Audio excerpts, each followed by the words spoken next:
Hello students. पिछले video में हम लोग रिसोल्यूशन ऑफ वेक्टर्स की बात कर रहे थे। हम लोग सीख चुके हैं कि यदि हम लोग को दो अलग अलग वेक्टर्स दिए हुए हैं तो उनको ऐड कैसे करेंगे। जैसे कि फिर से मैं क्विकली रिवाइज करवा देता हूं एक बार। जैसे कि अगर यह इसको छोड़ो, पहले हमारे पास यदि एक वेक्टर ये दिया हुआ है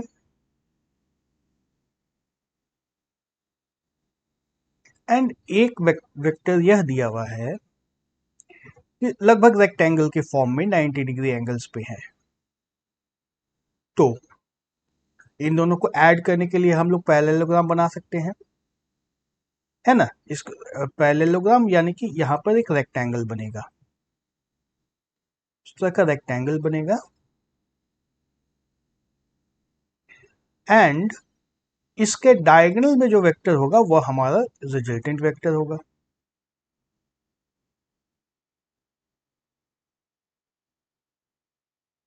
है ना। तो इसका उल्टा भी तो कर सकते हैं। यदि हमें एक वेक्टर मान लो, अब तीनों के नाम पहले मैं दे देता हूं। यह था हमारा वेक्टर ए, यह था हमारा वेक्टर बी और यह था वेक्टर सी। तो ए वेक्टर प्लस बी वेक्टर हम लोग को पता है कि वेक्टर सी होता है, ठीक है। कहीं से अब मान लो हमें सी मिल गया है, हमें ए और बी नहीं पता है। ए और बी हमें नहीं पता है, सिर्फ और सिर्फ वेक्टर सी हमारे पास है। कुछ इस तरह का सिचुएशन होगा। ये डायग्राम को मैं इधर रहने देता हूं, बगल में फिर से बनाते हैं। हमारे पास एक वेक्टर है, वेक्टर सी, सिंपल। अब इसका जो ओरिजिन पॉइंट या टेल है, यहां पे हम लोग एक्स और वाई एक्सिस अगर बना दें, ये एक्स एक्सिस हो गया और यह वाई एक्सिस हो गया, ठीक है। एक्स और वाई एक्सिस को लेते हुए और इस वेक्टर जो सी हमारा वेक्टर है, वेक्टर सी को डायगोनल बना करके एक रेक्टेंगल बना सकते हैं। मतलब हमें दो साइड्स दी हुई हैं, दो साइड का एग्जैक्ट लेंथ नहीं पता है। एक साइड इस डायरेक्शन में है, एक साइड इस डायरेक्शन में है एंड यह डायगोनल हमें कंफर्म दिया हुआ है। तो इसके टिप पर से परपेंडिकुलर यदि ड्रॉप करें दोनों साइड्स के ऊपर, एक इधर और एक परपेंडिकुलर इधर, है ना। दोनों एक्स और वाई एक्सिस पे हम लोगों ने अगर परपेंडिकुलर ड्रॉप कर दिया, यह 90 डिग्री एंगल है और यह भी 90 डिग्री एंगल है। तो हम लोग को दो वेक्टर ऐसा मिल जाएगा जिसका सम सी के बराबर होगा। एक वेक्टर यह और एक वेक्टर यह। हम लोग को दो वेक्टर्स मिल जाएंगे जिनका सम सी के बराबर होगा। यह हमारा वेक्टर ए है, यह हमारा वेक्टर ए है, यह हमारा वेक्टर बी है। हो सकता है ऐसा, बिल्कुल हो सकता है। तो हम लोग यह अभी तक जो वेक्टर, दो वेक्टर्स को ऐड करके एक वेक्टर निकाल रहे थे, अब एक वेक्टर को ब्रेक करके दो अलग अलग वेक्टर बना दे रहे हैं। अब बोलोगे सर क्यों कर रहे हो, कंफ्यूज कर रहे हो। मैंने पिछले वीडियो में भी बताया था, थोड़ी सी देर पेशेंस रखो, इससे फायदा होने वाला है, इससे बहुत फायदा होने वाला है। इसी वीडियो में पता चलेगा इससे क्या क्या फायदे हम लोग को होने वाले हैं। तो यदि हम लोग को वेक्टर ए और बी अलग अलग बता दिया जाए, वेक्टर ए हम लोग को बता दिया जाए एंड वेक्टर बी हम लोग को बता दिया जाए, तो वेक्टर सी हम लोग कैलकुलेट कर सकते हैं। वेक्टर सी हम लोग कैलकुलेट कर सकते हैं, इसमें कोई दिक्कत नहीं है। चलो, अब यह तो बात हुई कि जब हम लोग को एक्स और वाई एक्सिस, दो परपेंडिकुलर एक्सिस हम लोग को दिया हुआ है तो हमने ब्रेक कर दिया। अगर परपेंडिकुलर नहीं है, फिर से देखो हम लोग का वेक्टर सी है, अगर हमारा यह वेक्टर सी है, जो पहले था वही अभी भी वेक्टर सी है एंड दो लाइंस हम लोग को दी हुई है जो इसके टेल से पास करती है।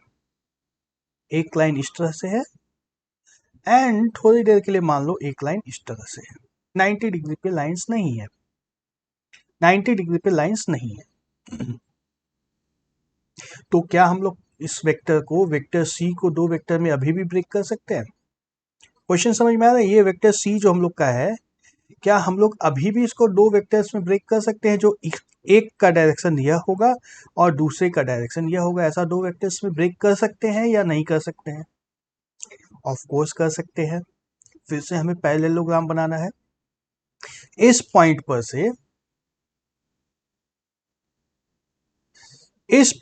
से एक लाइन ड्रॉ करना है इस एक्स एक्सिस के पैरेलल। जो लाइन किस तरह की होगी, यह हो जाएगी इस तरह,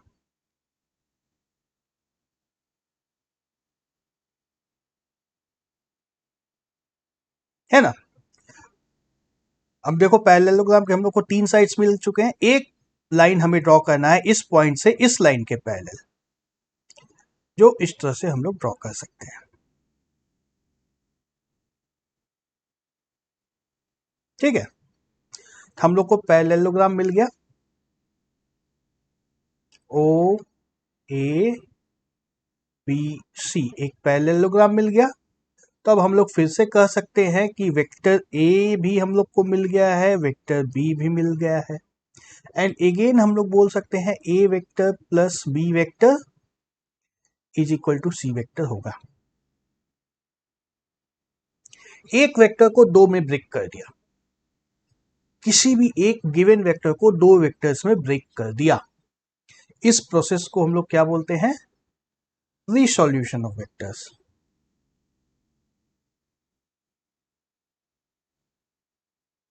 रीसॉल्यूशन ऑफ वेक्टर्स। ठीक है, दो में ब्रेक कर सकते हैं हम लोग इस तरह से, रेक्टेंगुलर कोऑर्डिनेट सिस्टम में भी एक्स और वाई एक्सिस में, या किसी पैरेललोग्राम में भी हम लोग ब्रेक कर सकते हैं। कोई दिक्कत नहीं है यहां तक। हमारे लिए ज्यादा इंपॉर्टेंट प्रोसेस है यह, रेक्टेंगुलर कोऑर्डिनेट्स में इसको ब्रेक करना। इससे क्या होता है, देखो एक और डायग्राम मैं फिर से बनाता हूं। पहले एक्स और वाई एक्सिस ड्रॉ कर देते हैं। यह मान लो हमारी वाई एक्सिस है, यह हमारी एक्स एक्सिस है। ठीक है, अब अगर हमारे पास दो वेक्टर्स दिए हैं, रेड कलर से चलो मैं ड्रॉ करता हूं पहले वेक्टर को। एक वेक्टर हमें एक्स एक्सिस के डायरेक्शन में है,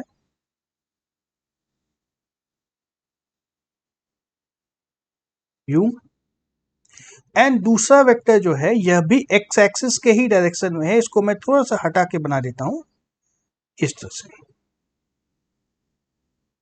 ठीक है, वेक्टर रेड वाले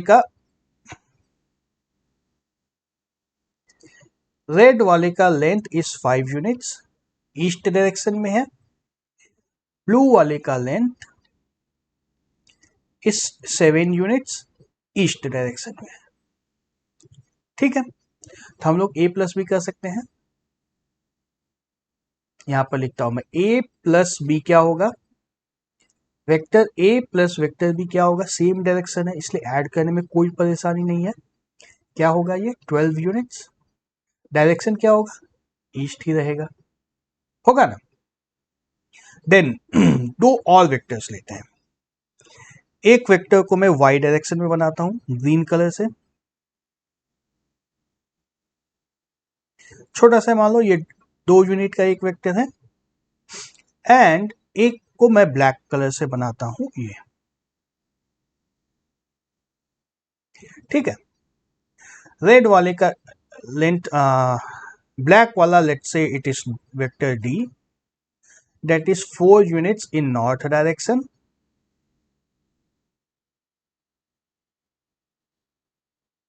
and green wala is vector C, that is 2 units in north direction. ठीक है, तो C प्लस डी भी हम लोग निकाल सकते हैं। Vector C plus vector D is equal to 4 plus 2 6 units, direction इसका भी नॉर्थ होगा। देख अब मैं क्या कहने की कोशिश कर रहा हूं कि एक डायरेक्शन में दो वेक्टर्स अगर हम लोग के पास हैं तो इन दोनों को ऐड करने में कोई परेशानी नहीं है। इस डायरेक्शन में अगर दो वेक्टर्स हैं, इन दोनों को भी ऐड करने में कोई परेशानी नहीं है, बहुत ही आराम से दोनों ऐड हो जाता है। सिंपल एडिशन की बात है अब तो। और जब a प्लस बी और c प्लस डी हम लोग को मिल गया, ए प्लस बी और सी प्लस डी मिल गया तो हम लोग को A plus B plus C plus D भी मिल सकता है ना। तो तो अब अगर दो वेक्टर्स होते, देखो अब मैं ध्यान से देखना, मैं दो वेक्टर्स अब ड्रॉ करने वाला हूं। पहला वेक्टर वो है जो a प्लस सी का सम है, देख लो a प्लस सी, पहला वेक्टर यह है। अगर हम लोग के पास, इसको डार्क से मैं ड्रॉ कर रहा हूं, इसको मान लो वेक्टर p, एंड दूसरा वेक्टर c प्लस डी के सम के बराबर है।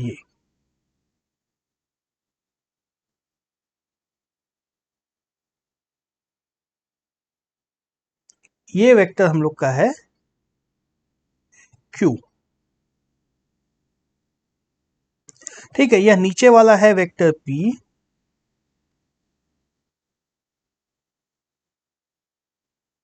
एंड ऊपर वाला है vector q। p plus q निकालने के लिए, p प्लस क्यू निकालने के लिए हम लोग p को दो कंपोनेंट में ब्रेक कर दिए और q को दो कंपोनेंट में ब्रेक कर दिए और फिर उन दोनों को ऐड कर दिए। ऐसा भी कर सकते हैं, ऐसा भी कर सकते हैं। यस, वेक्टर्स को ऐड करने का यह भी एक प्रोसेस है, वेक्टर्स को ऐड करने का यह भी एक प्रोसेस है, और हमारा आंसर सिर्फ यही हो जाएगा। आंसर को यहीं पे छोड़ देना है, आंसर को यहीं पे छोड़ देना, इससे ज्यादा और सिंप्लीफाई करने की या और कुछ करने की जरूरत नहीं है। यहाँ पे हमारा आंसर एक्सेप्टेड हो जाएगा। मतलब क्या किया हमने, एक्स एक्सिस के डायरेक्शन में एक वेक्टर निकाल दिया, वाई एक्सिस के डायरेक्शन में एक वेक्टर निकाल दिया, दोनों का मैग्नीट्यूड बता दिया। ठीक है, तो इसको लिखने का एक सिस्टम होता है। जैसे हमारा वेक्टर ए था, जो वेक्टर ए था 5 यूनिट्स इन ईस्ट डायरेक्शन, इसको हम लोग लिख सकते हैं 5 times I cap. I cap means एक vector unit, I cap means one vector which X direction में एक वेक्टर है आई कैप, मतलब आई कैप का magnitude is 1 unit and direction is east या एक्स एक्सिस।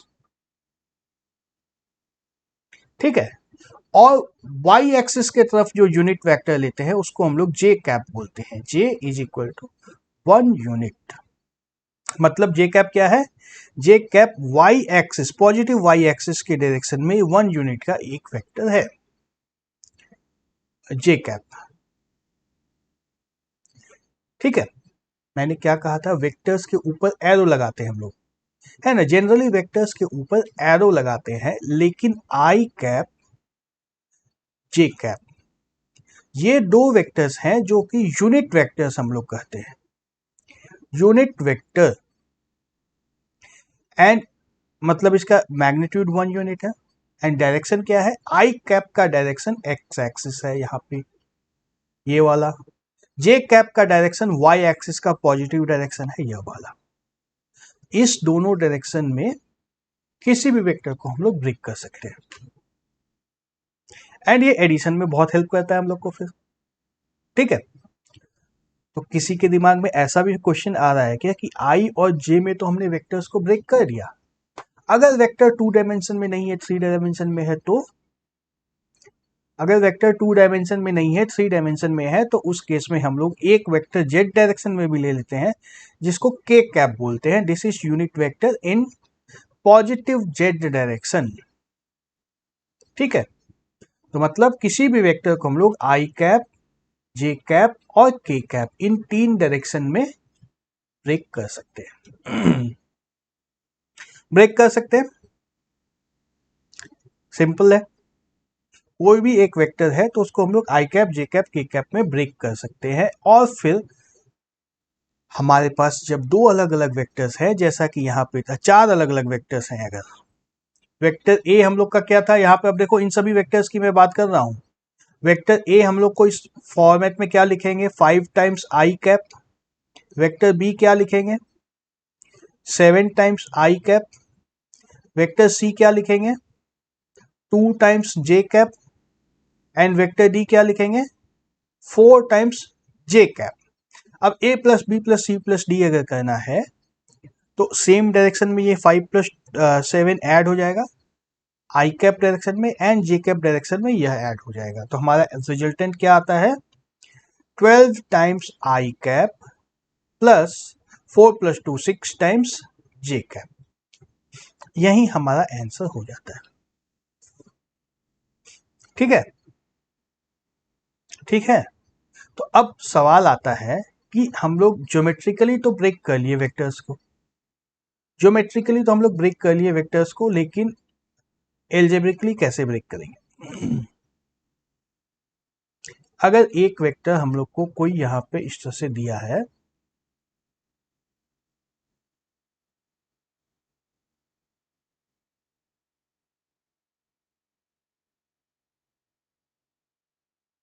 एक वेक्टर अगर यहां पे दिया है वेक्टर ए, इसका मैग्नीट्यूड दिया है ए यूनिट्स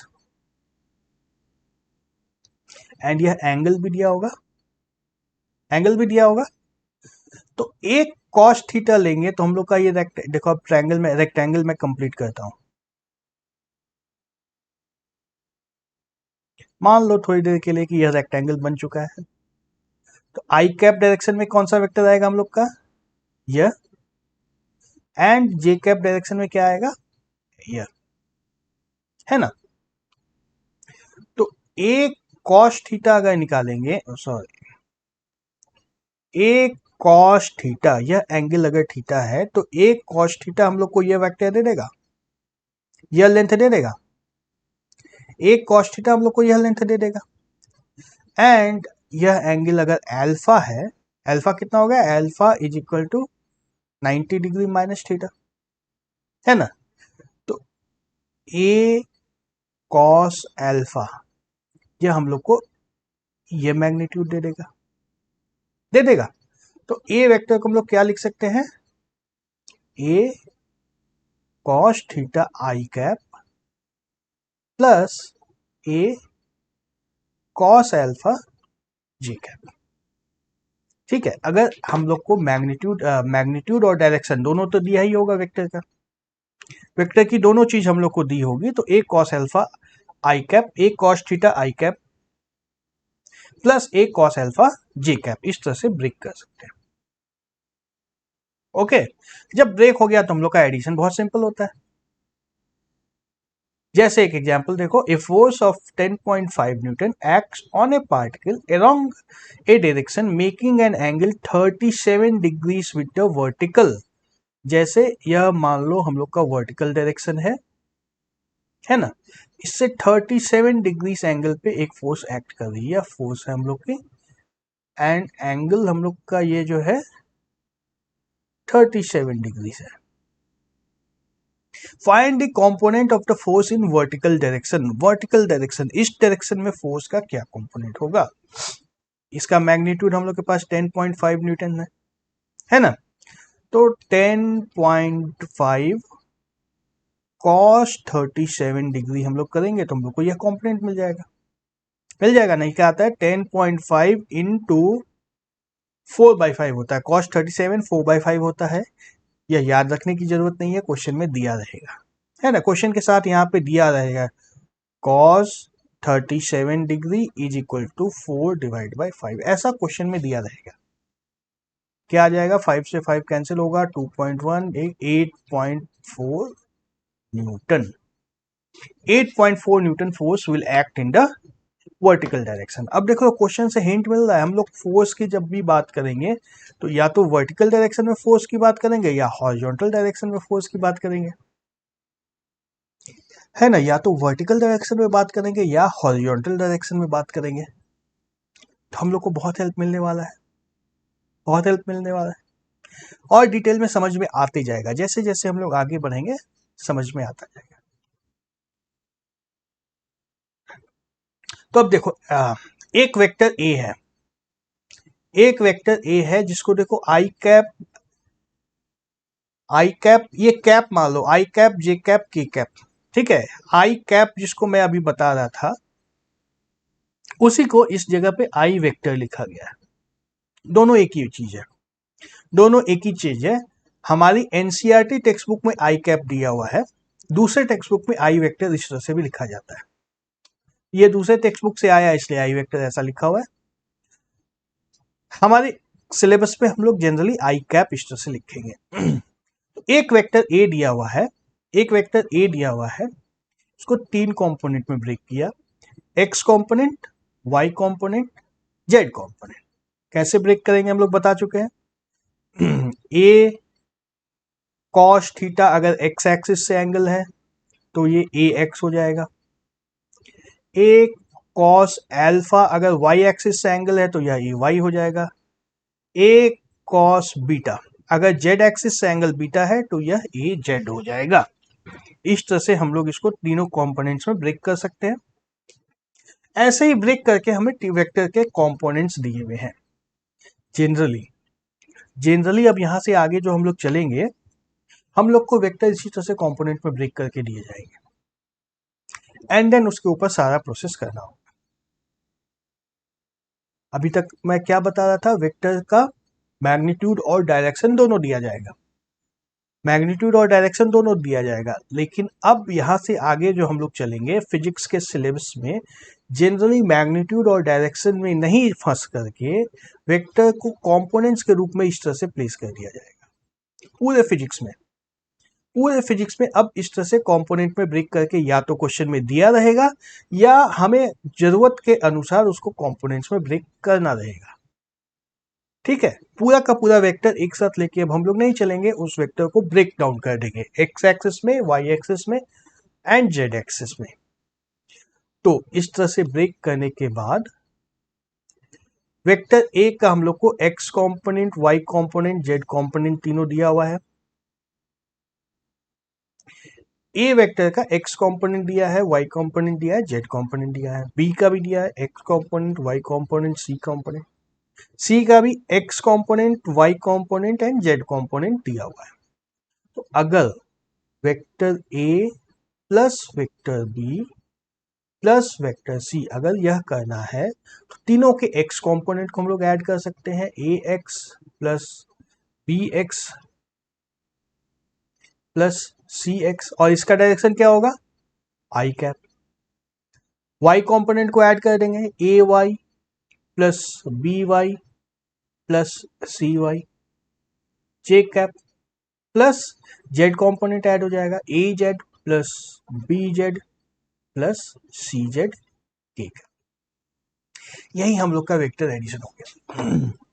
अब आसान हो गया, इससे ज्यादा और कुछ भी नहीं करना होगा। एंगल निकालने की बात हम लोग नहीं करेंगे। जब कंपोनेंट्स में हम लोग वेक्टर को दे दिए हैं तो फिर एंगल के बारे में कोई चर्चा नहीं होगी। कंपोनेंट में दे दिया, यही हमारा कंप्लीट आंसर है। वेक्टर एडिशन कितना आसान हो गया, 3 वेक्टर्स को ऐड करना है। अभी तक जो प्रोसेस सीखा था उससे 3 वेक्टर को ऐड करने के लिए क्या करना होता, बहुत लंबी महाभारत होती। Vector A plus vector B is equal to एक वेक्टर आर निकलता, फिर vector R plus vector C is equal to answer निकला A plus B plus C होता। इतनी लंबी महाभारत होती। क्योंकि पैरेललोग्राम तो हम लोग 2 ही वेक्टर से बना सकते हैं ना, तीसरा वेक्टर तो पैरेललोग्राम में आ नहीं सकता है। जब कंपोनेंट में ब्रेक कर दिया तो 3 वेक्टर को एक साथ ऐड कर सकते हैं, 4 को भी कर सकते हैं, 40 को भी कर सकते हैं। कितना आसान है, अभी तक का प्रोसेस कितना मुश्किल हो रहा था, अब बहुत आसान हो गया। सीधा सीधा x component plus x component plus x component, ये हम लोग का फाइनल वेक्टर का एक्स कंपोनेंट है। Y component plus y component plus y component, यह फाइनल वेक्टर का वाई कंपोनेंट है। Z component plus Z component plus Z component, यह फाइनल वेक्टर का जेड कंपोनेंट है। काम खत्म, और कुछ नहीं करना है, यही आंसर है। और देखो मजे की बात क्या है, मजे की बात यह है कि हमें अगर a plus B minus C करना है, a vector plus B vector minus C vector करना है तो भी ऐसा ही हो जाएगा, x कंपोनेंट प्लस b का x कंपोनेंट माइनस सी का x कंपोनेंट, यह फाइनल का i कंपोनेंट हो गया, plus A Y plus B Y, और क्या आएगा minus C Y J cap plus A Z plus B Z minus C Z K component. ये हमारा आंसर है। प्लस माइनस सब कुछ कितना आसान हो गया। तो मैं क्या बता रहा था, वेक्टर्स के स्टार्टिंग में हमें वेक्टर्स को ऐड करना सीखना है, सब्ट्रैक्ट करना सीखना मल्टीप्लाई करना सीखना है ना। अब कंपोनेंट में आने के बाद ऐड सब्ट्रैक्ट कितना आसान हो गया। मल्टीप्लाई तो पहले भी आसान था, अभी भी आसान है।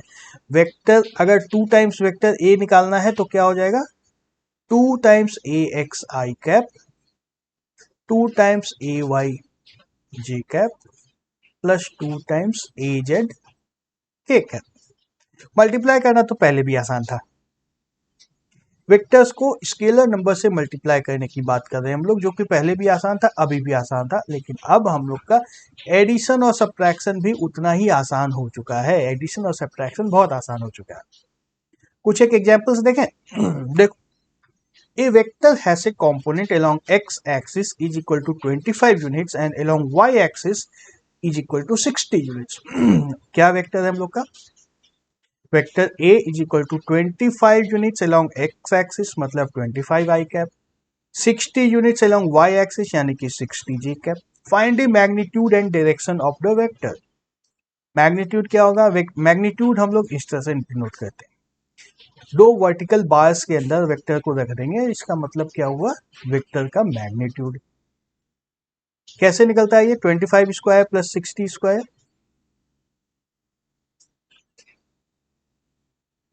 625 प्लस 3600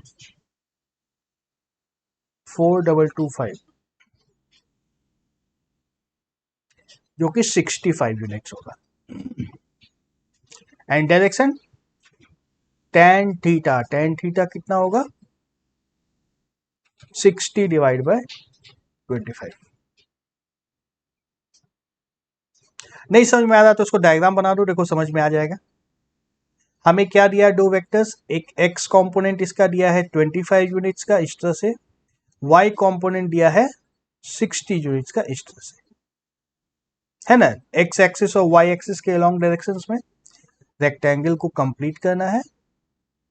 ये रेक्टेंगल कंप्लीट होगा इस तरह से, एंड देन इसका जो डायगोनल आएगा इसका लेंथ क्या आने वाला है, इस डायगोनल की लेंथ निकालनी है।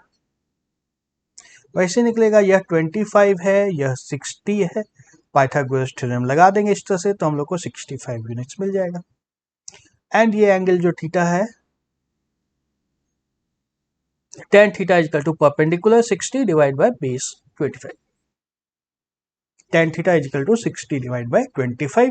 यहां से थीटा की वैल्यू हम लोग निकाल सकते हैं। ठीक है, कंपोनेंट्स में काम करना समझ में आ रहा है, कैसे कंपोनेंट्स के साथ काम करेंगे। एक एग्जांपल और देखते हैं। Find the resultant of the 3 vectors shown in the figure. देखो, अब 3 वेक्टर्स का रिजल्टेंट निकालना है। पहला वेक्टर को मान लो यह ए वेक्टर है, यह बी वेक्टर है, यह सी वेक्टर है। ए वेक्टर क्या होगा, 5 cos 37 degrees I cap plus 5 cos, यह वाली एंगल कितनी होगी, 90 माइनस 37 53 डिग्रीज, 53 डिग्रीज जे कैप, जो कि हो जाएगा 5 इंटू 4/5 होता है यह आई कैप प्लस 5 इंटू 3/5 जे कैप, जो कि हो जाएगा 4 times I cap plus 3 times J cap. ये वैल्यूज क्वेश्चन में होनी चाहिए थी, cos 37 डिग्री की वैल्यू एंड cos 53 डिग्री की वैल्यू क्वेश्चन में दी होनी चाहिए थी। मुझे पता था इसलिए मैंने लिख दिया, अगर क्वेश्चन में नहीं दिया होगा तो इसको हम लोग नंबर्स में नहीं लाएंगे, cos 37 डिग्री यहीं पे छोड़ देंगे। ठीक है, बी वेक्टर किसके बराबर है, 3 टाइम्स आई कैप, वाई कॉम्पोनेंट इसका कुछ भी नहीं है, वाई डायरेक्शन में कुछ भी नहीं आने वाला है, और सी वेक्टर कितना है, 2 टाइम्स जे कैप, इसका एक्स डायरेक्शन में कुछ भी नहीं आने वाला है। तो रिजल्टेंट आर यदि हम लोग निकालेंगे तो आई कैप डायरेक्शन में क्या होगा, 4 I cap plus 3 I cap, 7 times I cap plus 3 J cap plus 2 J cap, 5 times J cap. बस यही हमारा आंसर है। वेक्टर्स के साथ काम करना अब इतना आसान हो गया है। यस, जो भी मुश्किल वाली चीजें थी अब वो खत्म हो गई हैं। वो सारी चीजें सिर्फ समझने के लिए थी। जब बात को समझ गए अब हम लोग, सब कुछ दिमाग में शेड्यूल हो गया है, तो इतने में ही सारा काम कर लेना है हम लोग। ठीक है, वीडियो में बहुत सारे नए कॉन्सेप्ट्स थे। वीडियो को एक बार फिर से देखने की कोशिश करो, समझने की कोशिश करो। वेक्टर्स को समझना बहुत ही ज्यादा जरूरी है, बहुत ज्यादा जरूरी है। कि फिजिक्स के लिए जो बेसिक हथियार है वो वेक्टर है। 11th स्टैंडर्ड में जो खास करके फिजिक्स है, हम लोग का मेनली मैकेनिक्स है 11th स्टैंडर्ड में। अभी 6 महीने तक चलेगा मैकेनिक्स, एंड मैकेनिक्स का एकदम बेसिक हथियार है वेक्टर्स। अगर ये नहीं होगा तो कुछ भी नहीं, हेल्पलेस हो, कुछ नहीं कर पाओगे वेक्टर में। मैकेनिक्स में motion in one direction dimension, motion in 2 dimensions, motion in a plane, force and motion, gravitational motion, circular motion, rotational motion, हर तरह के मोशन में सिर्फ और सिर्फ वेक्टर्स आने वाले हैं। तो इस वीडियो को बहुत अच्छे से देखना है, बहुत अच्छे से समझना है। जो डाउट्स हो मुझसे पूछना है। ओके, फिर मिलेंगे अगले वीडियो में, कुछ और एग्जाम्पल्स देखेंगे वेक्टर रिसोल्यूशन के बारे में। ओके, तब तक के लिए बाय बाय।